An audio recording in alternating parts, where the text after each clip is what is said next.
राज्यातील एसटी बसस्थानकावर संपर्क व्यवस्था सुधारावी आणि प्रशासनाने दिलेल्या आदेशांची प्रभावी अंमलबजावणी करावी या मागणीसाठी स्वराज्य अभियानच्या वतीने सोलापूर येथे निवेदन देण्यात आले।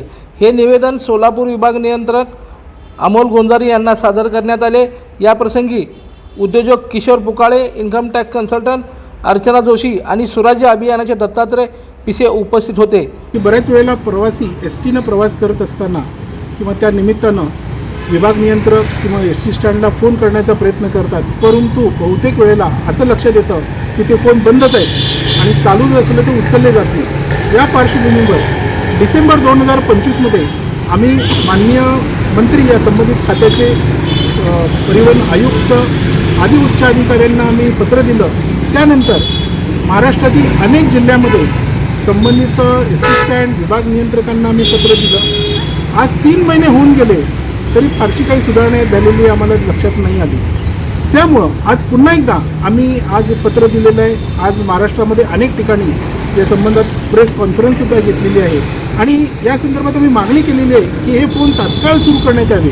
दुसरं, सोबत एक मोबाईल पण संपर्कासाठी द्यावा जेणेकरून संपर्क करणं सोयीस्कर होईल। त्यानंतर वेबसाईटवर जे संपर्काचे नंबर दिलेले आहेत ते अपडेट करावे आणि काही जर बदल करायची आवश्यकता असली तर ते तात्काळ बदल करावे। लोकांना कसं कळणार?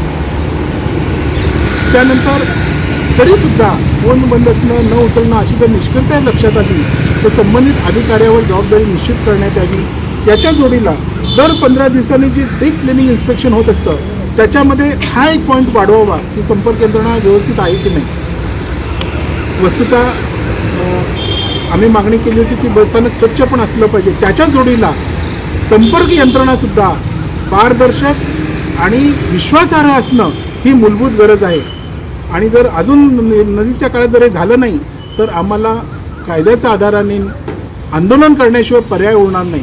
त्यामुळे आम्ही आशा करतो की लवकरात लवकर याच्यावर उपाययोजना व्हावी।